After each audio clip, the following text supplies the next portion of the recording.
Hello दोस्तों, आप सभी का दी स्पार्क स्टडी क्लास में स्वागत है।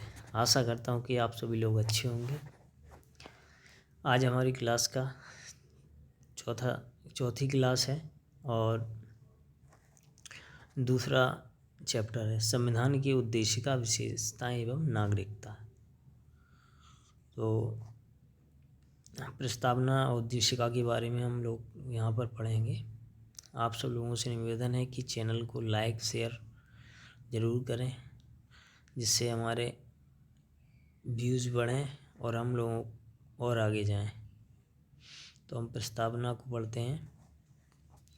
हम भारत के लोग भारत को एक संपूर्ण प्रभुत्व संपन्न समाजवादी पंथ निरपेक्ष लोकतांत्रिक गणराज्य बनाने के लिए तथा उसके समस्त नागरिकों को सामाजिक, आर्थिक और राजनीतिक न्याय। संविधान की जो प्रस्तावना है उसमें भारत शुरू में कहा गया है कि भारत को एक संपूर्ण प्रभुत्व संपन्न समाजवादी पंथ निरपेक्ष और लोकतांत्रिक गणराज्य बनाने के लिए उसमें समस्त नागरिकों को सामाजिक, आर्थिक, राजनीतिक न्याय, अभिव्यक्ति, विश्वास, धर्म और उपासना की स्वतंत्रता, प्रतिष्ठा और अवसर की समता प्राप्त कराने के लिए तथा उन सब में व्यक्ति की गरिमा और राष्ट्र की एकता और अखंडता सुनिश्चित करने वाली बंधुता बढ़ाने के लिए दृढ़ संकल्प होकर अपनी इस संविधान सभा में आज दिनांक 26 नवंबर 1949 को इतद द्वारा इस संविधान को अंगीकृत, अधिनियमित और आत्मार्पित करते हैं। जिस डेट को हमारा संविधान बनके तैयार हुआ वो डेट है 26 नवंबर 1949। तो उस दिन संविधान में उस दिन को हमारी प्रस्तावना में दिया गया है कि जो हमें न्याय हैं, जो हमें अधिकार हैं, सामाजिक, आर्थिक, राजनीतिक और जो न्याय हैं, अभिव्यक्ति, विश्वास, धर्म, उपासना की जो स्वतंत्रता है हमें, और जो समता है, प्रतिष्ठा और अवसर की, ये सब हमें मिलेंगे कैसे, ये हमारे संविधान में लिखे गए हैं। तो उन्हीं के हिसाब से ये अधिकार हमें प्राप्त होते हैं। इसी में आगे हम पढ़ेंगे प्रस्तावना से संबंधित कुछ तत्व। इन रिबेरोवारी 1960 का जो वाद है उसमें न्यायालय ने कहा है कि प्रस्तावना संविधान का अंग नहीं है, अतः यह असंशोधनीय है। प्रस्तावना जो है वो संविधान का अंग नहीं है। किस इन रिबेरोवारी वाद में 1960 में जो वाद था इन रिबेरोवारी, उसमें कहा गया। लेकिन फिर केशवानंद भारती बनाम जो केरल राज्य 1973 का जो वाद है उसमें उच्चतम न्यायालय ने अपनी पूर्व के निर्णय को पलट दिया और फिर न्यायालय ने कहा कि उद्देशिका संविधान का भाग है तथा उद्देशिका में संशोधन किया जा सकता है। पहले जो इन रिबेरोवारी वाद था उसमें उन्होंने कहा था कि इसमें संशोधन नहीं हो सकता। फिर 1973 केरल बनाम राज्य बनाम केरल जो केशवानंद भारती बनाम केरल राज्य जो वाद है उसमें कहा कि इसमें उद्देशिका में संशोधन किया जा सकता है। फिर 42वें संविधान संशोधन अधिनियम 1976 द्वारा उद्देशिका में संशोधन करा।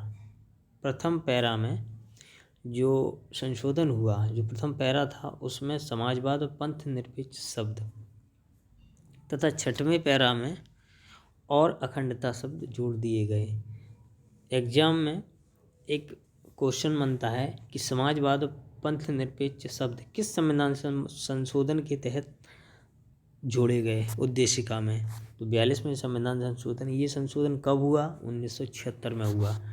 तथा 6ठे पैरा में और अखंडता शब्द जोड़ा गया, ये भी महत्वपूर्ण है। आगे बढ़ते हैं। प्रस्तावना का विधिक स्वरूप।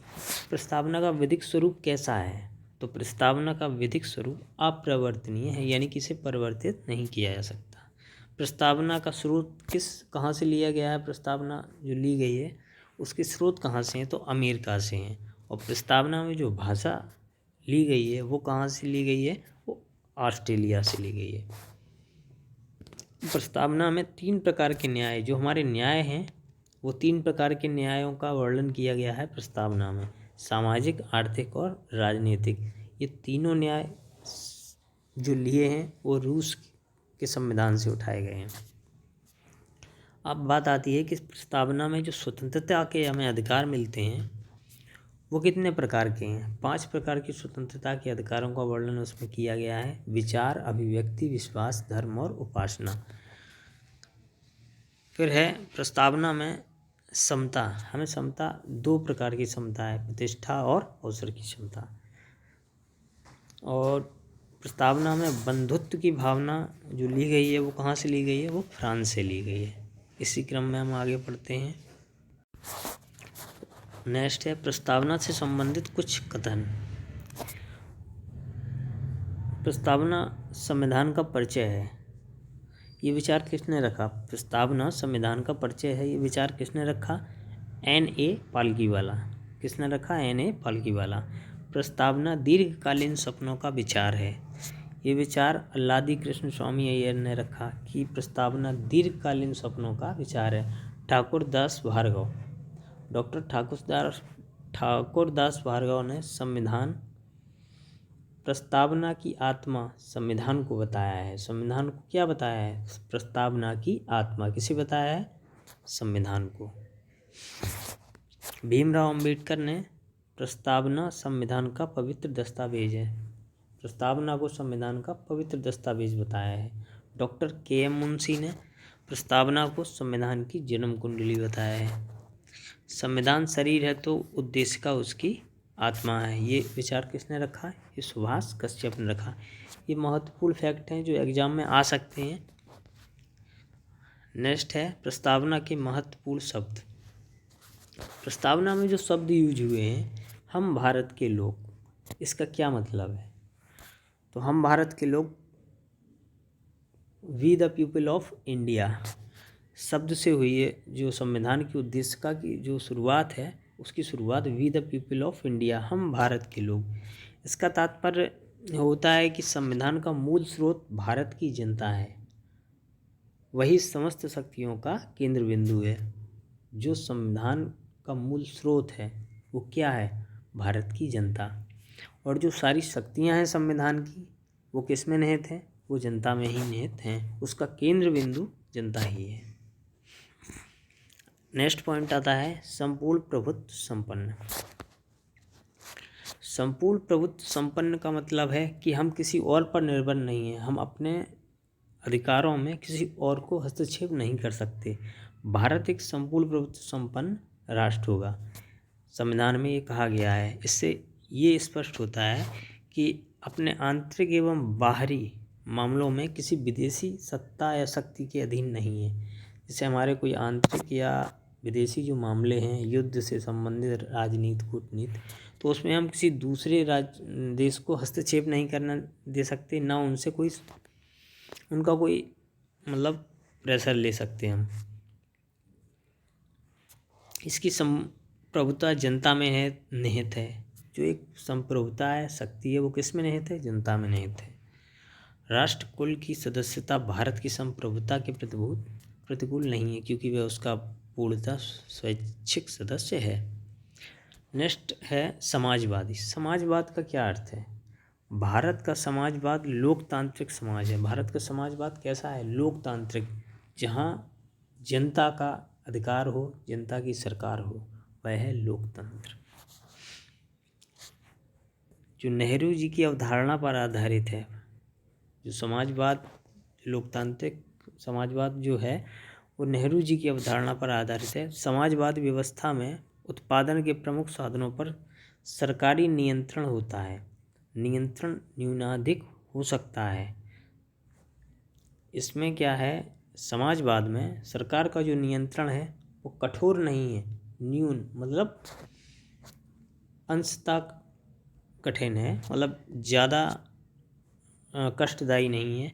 जबकि साम्यवादी समाजवाद में राज्य का नियंत्रण अधिक कठोर होता है। साम्यवादी जो सरकार होती है उसमें राज्य जो है कठोर तरीके से जनता को दंडित करती है, जबकि लोकतांत्रिक समाज में नियंत्रण अपेक्षाकृत कम होता है। भारत के बीच का रास्ता अपना कर मिश्रित व्यवस्था को जन्म दिया गया है। भारत में जो एक बीच का रास्ता निकाला है उसमें भारत की जो व्यवस्था है उसे मिश्रित व्यवस्था का नाम दिया गया है। संविधान के विभिन्न उपबंधों यथा आर्थिक न्याय भाग 4 विशेषता अनुच्छेद 39 बी तथा 39 सी के तहत समाजवाद दृष्टिकोण दर्शित होता है। इसी क्रम में आगे है पंथ निरपेक्ष। पंथ निरपेक्ष राज्य से तात्पर्य ऐसे राज्यों से है जो किसी धर्म विशेष या राजधर्म के रूप में मान्यता नहीं देता, जिस पे कोई एक धर्म विशेष नहीं है कि तुम्हें यही धर्म मानना है। पंथ निरपेक्ष का मतलब है कि व्यक्ति स्वतंत्र है, वह जो भी चाहे वो धर्म अपना सकता है और उसे मान सकता है। राज्य कोई अपना धर्म उस पर आरोपित नहीं कर सकता।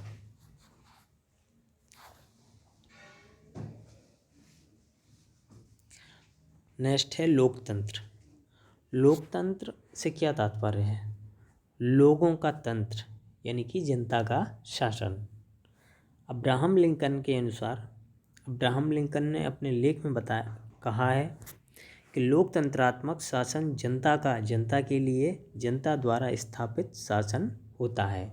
अब्राहम लिंकन के ये शब्द हैं कि जनता का जनता के लिए जनता द्वारा स्थापित शासन ही लोकतंत्र कहलाता है, जिसमें जनता ही मुख्य कार्यकारी और जनता ही शासन को चलाती है। भारत में जनता अपने द्वारा निर्वाचित प्रतिनिधियों के माध्यम से शासन चलाती है। भारत में क्या होता है कि जनता अपने प्रतिनिधियों को चुनती है, फिर वह प्रतिनिधि उस शासन व्यवस्था को चलाते हैं। इसे अप्रत्यक्ष लोकतांत्रिक प्रणाली या प्रतिनिधि प्रणाली कहा जाता है। इसी क्रम में नेक्स्ट है गणराज्य। गणराज्य का क्या अर्थ है? भारत एक गणराज्य है। भारत एक गणराज्य है। इससे तात्पर्य है कि भारत का राष्ट्राध्यक्ष निर्वाचित होगा, न कि वंशानुगत। भारत में जो राष्ट्र का अध्यक्ष होगा वह जनता के द्वारा निर्वाचित होगा, न कि किसी वंश या राजवंश के हिसाब से पीढ़ी दर पीढ़ी बनाया जाएगा। अतः वह किसी भी लोकपद हेतु निर्वाचित हो सकते हैं। इंग्लैंड में लोकतंत्र के साथ राजतंत्र को अपनाया गया है, न कि गणतंत्र को। इंग्लैंड की जो सरकार है वह राजशाही सरकार है। वहाँ क्रम बाई क्रम, वंश बाई वंश, एक व्यक्ति उसके बाद दूसरा व्यक्ति राजगद्दी को संभालता है। संविधान सभा ने संविधान को 26 नवंबर 1949 को अंगीकृत किया तथा अधिनियमित करके राष्ट्र को समर्पित किया। इसलिए 26 नवंबर को हम क्या मनाते हैं? 26 नवंबर को ये इम्पोर्टेंट क्वेश्चन है कि दिवस के रूप में जो क्वेश्चन आता है कि 26 नवंबर को हम किस दिवस के रूप में मनाते हैं, तो विधि दिवस के रूप में 26 नवंबर को विधि दिवस के रूप में मनाते हैं। संविधान की प्रस्तावना उसका अभिन्न अंग है। संविधान की जो प्रस्तावना है वो उसका अभिन्न अंग है। यह महत्वपूर्ण एवं उपयोगी है। इसमें शासन के उद्देश्य का उल्लेख है। इसका उपयोग संविधान के अस्पष्ट उपबंधों के निर्वाचन में किया जा सकता है, किंतु यह संविधान के स्पष्ट प्रावधानों को रद्द नहीं कर सकती और न ही न्यायालय द्वारा प्रवर्तित कराई जा सकती है। इसका संशोधन किया जा सकता है, किंतु उस भाग का नहीं जो संविधान का आधारभूत ढांचा हो। आगे हम पढ़ते हैं भारतीय संविधान की विशेषताएं। हमारा जो संविधान है उसकी क्या क्या विशेषताएं हैं। एग्जाम में फैक्ट बाय फैक्ट पूछे जाते हैं, उनको यहाँ पर हमने एक क्रम से लिख के सीरियल वाइज, जिससे आपको पढ़ने में भी आसानी होगी। एक टॉपिक वाइज से पढ़ेंगे तो उसे याद करने में ज़्यादा आसानी होगी। हमारा संविधान कैसा है, क्या है, इसके बारे में। विशाल व विस्तृत संविधान। हमारा संविधान विशाल है और विस्तृत है। भारत का संविधान विश्व का सबसे बड़ा लिखित संविधान है। इसकी विशालता का सबसे प्रमुख कारण केंद्रीय तथा प्रांतीय दोनों सरकारें। बड़ा होने का कारण क्या है? क्योंकि जो केंद्र की सरकार और राज्य सरकार दोनों सरकारों का गठन मिलकर है तथा उनकी शक्तियों का विस्तृत वर्णन इसमें किया गया है कि केंद्र की और राज्य की जो दोनों सरकारें चलेंगी वो कैसे चलेंगी, इसका वर्णन भी संविधान में किया गया है। वर्तमान में संविधान में 22 भाग, 12 अनुसूचियाँ तथा मूलतः 395 अनुच्छेद हैं, किंतु गणना की दृष्टि से वर्तमान में अनुच्छेद 470 हैं एवं भाग 25 हैं। समझ में आ गया कि वर्तमान में जो 22 भाग 12 अनुसूचियाँ तथा 395 अनुच्छेद जो हैं सीरियल वाइज, अब उसमें जो गणना वर्तमान में की जो दृष्टि है उसके हिसाब से 470 अनुच्छेद एवं 25 भाग हैं। इसी क्रम में हम आगे बढ़ते हैं। हमारे संविधान की एक और विशेषता है, हमारा जो संविधान है उसकी एक विशेषता और है क्या, कि ये लिखित संविधान है। संविधान लिखित या अलिखित हो सकता है, कई देशों का संविधान अलिखित भी है। भारत का संविधान विश्व का सबसे बड़ा लिखित संविधान है। ब्रिटेन का संविधान जो है परंपराओं एवं प्रथाओं पर आधारित एवं अलिखित है। जो ब्रिटेन है, उसी की बात हमने कही कि कई देशों का जो संविधान है वो अलिखित भी है। जैसे ब्रिटेन एक उदाहरण के तौर पर, उसका प्रथाओं परंपराओं जो एक राजवंश के हिसाब से जो परंपराएं चली आ रही हैं उसी के हिसाब से है, और उसमें कोई लिखित नहीं है कि जो लिख गया है वही होगा, भारत की तरह नहीं है। संयुक्त राज्य अमेरिका का संविधान भी विश्व का प्रथम लिखित संविधान है। विश्व का प्रथम लिखित संविधान संयुक्त राज्य अमेरिका का संविधान है। ये इम्पोर्टेंट फैक्ट है एग्जाम के तौर पर। इसमें नेक्स्ट हम पढ़ेंगे उद्देशिका की विशेष शब्दावली। संविधान की प्रस्तावना भारत को एक संप्रभुत्व संपन्न समाजवादी पंथ निरपेक्ष लोकतांत्रिक गणराज्य घोषित करती है। उद्देशिका की विशेष शब्दावली क्या रहती है? संविधान की प्रस्तावना भारत को एक संप्रभुत्व संपन्न पंथ समाजवादी पंथ निरपेक्ष लोकतांत्रिक गणराज्य घोषित करती है। नेक्स्ट पॉइंट है संसदीय शासन प्रणाली। हमारे यहाँ की संसदीय शासन प्रणाली कैसी है? संघात्मक संविधान के अंतर्गत दो प्रकार की शासन प्रणाली स्थापित की जा सकती है। जो संघात्मक शासन है उसमें दो प्रकार की प्रणाली स्थापित की जा सकती है, एक अध्यक्षात्मक शासन प्रणाली, दूसरी संसदीय शासन प्रणाली, संसदीय शासन प्रणाली। तो ये क्लियर हो गया, संसदीय शासन प्रणाली कैसी है, एक अध्यक्षात्मक एक संसदीय। अध्यक्षात्मक शासन प्रणाली में राष्ट्रपति कार्यपालिका का वास्तविक प्रधान होता है। जिसमें अध्यक्षात्मक शासन प्रणाली होगी वहाँ राष्ट्रपति वास्तविक प्रधान होगा। उसका निर्वाचन सीधे जनता द्वारा किया जाता है, जिसमें राष्ट्रपति का चुनाव सीधे जनता से किया जाए। अपने देश में राष्ट्रपति का चुनाव सीधे जनता से नहीं होता है, वह नियत अवधि तक कार्य करता है। और अमेरिका में अध्यक्षात्मक शासन प्रणाली है। आपने देखा होगा कि अमेरिका में राष्ट्रपति ही पूरे देश को चलाता है, तो वो अध्यक्षात्मक शासन प्रणाली होगी। हमारे देश में क्या है कि जो राष्ट्रपति है वो नाम मात्र है। जो अध्यक्षात्मक है वो कौन है अपने देश में? पीएम। आगे पढ़ेंगे जिसमें हम संसदीय शासन प्रणाली सर्वप्रथम इंग्लैंड में विकसित हुई। जो शासन प्रणाली है संसदीय वो कहाँ विकसित हुई? इंग्लैंड में। भारतीय संविधान द्वारा इंग्लैंड के समान संसदीय शासन प्रणाली की स्थापना की गई। हमारे भारत में जो संसदीय शासन प्रणाली है वो किस देश से ली या किस देश के हिसाब से हमने अपने यहाँ अपनाई? तो इंग्लैंड। यह प्रणाली केंद्र तथा राज्य दोनों में समान है। जिस प्रकार केंद्र में है उसी प्रकार राज्य में है।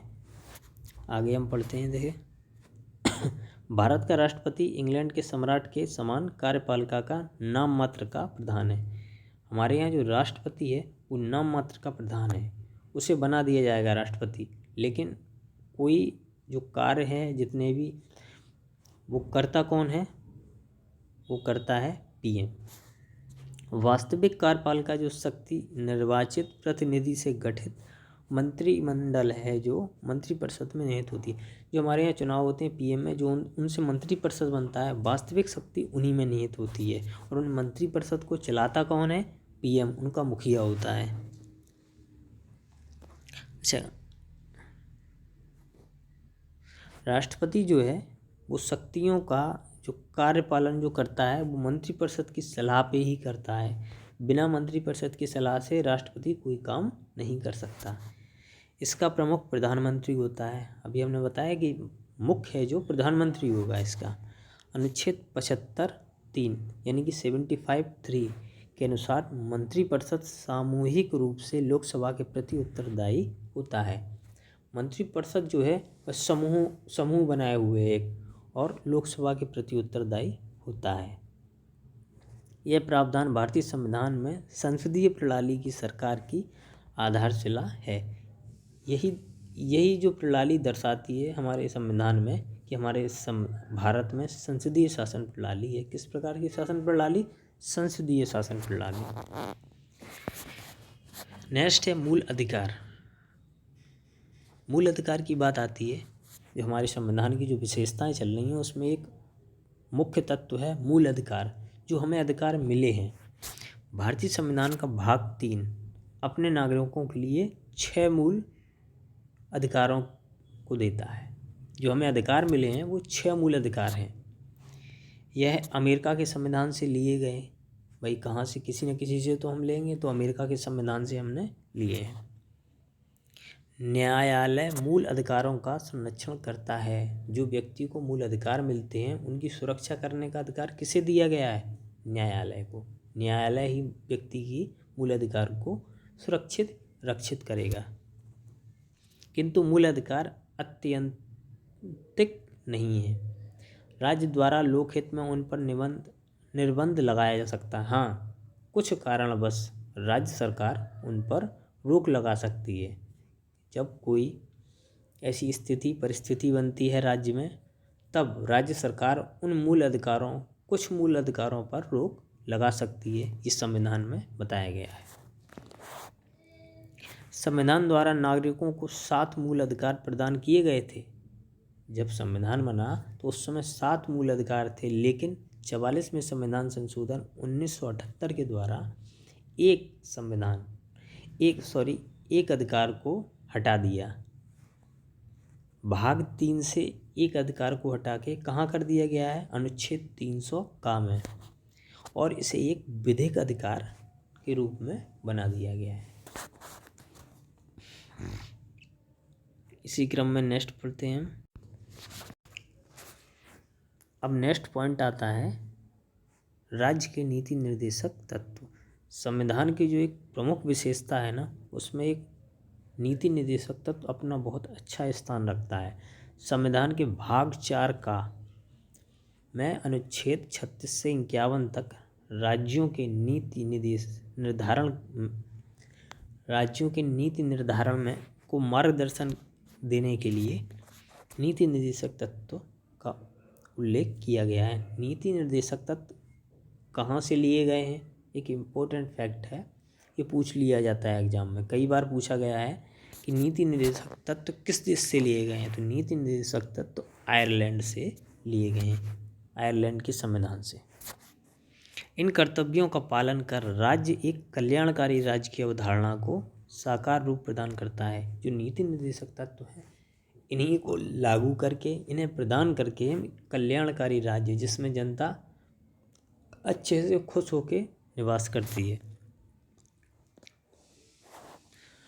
ऑस्टिन ने इन सिद्धांतों को राज्य की आत्मा कहा है।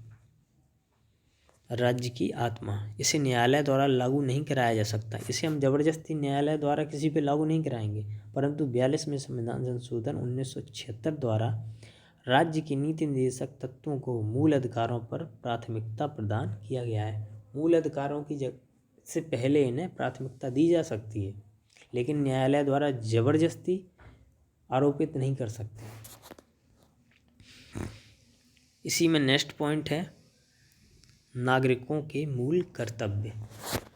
अब मूल अधिकार हो गए, नीति निर्देशक तत्व हो गए, उसके बाद मूल अधिकार। मूल अधिकार किसके? यानी कि हम जनता के क्या अधिकार बनते हैं राष्ट्र के प्रति, उनका भी वर्णन है संविधान में। और ये भी एक महत्वपूर्ण फैक्ट है, मौलिक कर्तव्य का समावेश मूल संविधान में नहीं था। मौलिक कर्तव्य जो है, पहले मूल संविधान में मौलिक कर्तव्य नहीं थे। सरदार स्वर्ण सिंह समिति की सिफारिश पर 42वें संविधान संशोधन 1976 द्वारा संविधान के भाग 4 का और अनुच्छेद 51 का में जोड़कर कुल 10 मौलिक अधिकारों को शामिल किया गया है। किसमें? 42वें संविधान संशोधन 1976 भाग 4 का अनुच्छेद 51 का में 10 मौलिक कर्तव्य जोड़े गए हैं। ये याद रखना कि जब मौलिक कर्तव्य संविधान बना उस समय कितने मौलिक कर्तव्य जोड़े गए? 10, क्योंकि ये अभी आगे बढ़ के इनकी संख्या बढ़ गई है। इसे रूस के संविधान से लिया गया है। भाई कहीं ना कहीं से तो लेंगे, तो रूस के संविधान से मौलिक कर्तव्य लिए गए हैं। क्वेश्चन आता है कि मौलिक कर्तव्य को किस देश से लिया गया है? तो रूस के संविधान से। 46वां संविधान संशोधन जब होता है 2002 में, उसके द्वारा 11वें कर्तव्य के रूप में एक कर्तव्य को जोड़ दिया जाता है। पहले जो मूल संविधान में कर्तव्य थे वो 10 थे, अब कितने हो गए? 11। 11वां जो मूल कर्तव्य है वो क्या है? 6 से 14 साल के जो बच्चे हैं उन्हें शिक्षा देने का अधिकार। वही जो 6 से 14 साल तक के बच्चे हैं उनके लिए एक अधिकार बनाया गया है। कर्तव्य किसको दिया गया है? वो कर्तव्य अभिभावकों को, उनके संरक्षकों को, कि आपको इन बच्चों को, आपका ये कर्तव्य है कि आप अपने बच्चों को जो 6 से 14 साल के हैं उन्हें शिक्षा का अवसर प्रदान करें। मूल कर्तव्य के बाद अब आता है स्वतंत्र न्यायपालिका। हमारे संविधान की एक अच्छी विशेषता यह भी है कि जो हमारे यहाँ न्यायपालिका है वो स्वतंत्र है, किसी के दबाव में, राज्य के या केंद्र के दबाव में नहीं है। संघात्मक संविधान में संघ और राज्यों के मध्य विवाद के समाधान, जब संघ और राज्यों में विवाद होगा उसमें मध्यस्थता का काम कौन करेगा? न्यायालय। और संविधान के निर्वाचन का दायित्व न्यायपालिका पर होता है। निर्वाचन का जो स्पष्टीकरण है वो भी दायित्व किस पे होता है? न्यायपालिका पे। उस पर संविधान और मूल अधिकारों के संरक्षण का भी दायित्व, हमारे जो मूल अधिकार हैं उन्हें संरक्षण करने का जो काम है कौन करता है? न्यायालय करती है। इसके लिए न्यायपालिका का स्वतंत्र एवं निष्पक्ष होना अत्यंत आवश्यक है। ये भी जरूरी है कि न्यायपालिका है जो स्वतंत्र रहे, किसी सरकार के दबाव में ना हो और निष्पक्ष हो। भारतीय संविधान द्वारा एक एकीकृत एवं स्वतंत्र न्यायपालिका की स्थापना उसकी एक महती विशेषता है। एकीकृत न्यायपालिका के शीर्ष पर सर्वोच्च न्यायालय है। जो हमारे देश में एकीकृत न्यायपालिका है उसमें मुख्य जो उच्च है वह कौन है? सर्वोच्च न्यायालय। राज्यों में उच्च न्यायालय एवं तदनंतर क्रमशः अधीनस्थ न्यायालय हैं। उनसे नीचे छोटे छोटे न्यायालय बने हैं। उच्च न्यायालय से डिस्ट्रिक्ट कोर्ट, उससे नीचे छोटे छोटे न्यायालय बने हैं। सबका एक क्रम है। नेक्स्ट आता है संसदीय संप्रभुता तथा न्यायिक सर्वोच्चता में समन्वय। भारतीय संविधान में इंग्लैंड की संसदीय प्रभुता तथा यूएसए की न्यायिक सर्वोच्चता के बीच समन्वय स्थापित किया गया है। इंग्लैंड की जो संसदीय प्रभुता है वो और यूएसए की न्यायिक सर्वोच्चता के बीच समन्वय किया गया है। ब्रिटिश पार्लियामेंट द्वारा निर्मित कानून को किसी भी न्यायपालिका में चुनौती नहीं दी जा सकती। अच्छा, ब्रिटिश पार्लियामेंट का जो कानून है उसे हम किसी न्यायालय में चुनौती नहीं दे सकते। वही अमेरिका में न्यायालय को जो संविधान का रक्षक एवं अभिभावक का दर्जा दिया गया है, वहीं अमेरिका में न्यायालय को संरक्षक और संविधान का संरक्षक और अभिभावक का दर्जा दिया गया है। अतः वहाँ की न्यायपालिका कांग्रेस द्वारा निर्मित कानून तथा कार्यपालिका द्वारा पारित किए गए किसी भी आदेश का परीक्षण कर सकती है। संविधान में कोई भी नियम कानून बनेगा तो न्यायालय को ये अधिकार है कि वो उसका परीक्षण करेगी, देखेगी ये कैसा है, जनता के हित का है या नहीं। यह संविधान के उपबंधों के विपरीत तो नहीं है। यदि ऐसा होता है तो उन कानूनों एवं आदेशों को निरस्त कर देती है।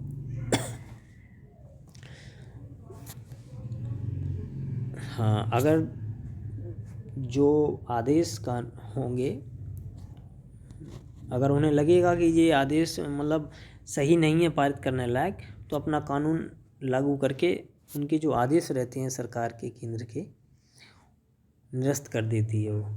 संविधान को संघात्मकता के तंग ढांचे में नहीं डाला गया है। इसमें एक नेक्स्ट पॉइंट है कि कि संविधान को संघात्मकता के तंग ढांचे में नहीं ढाला गया है।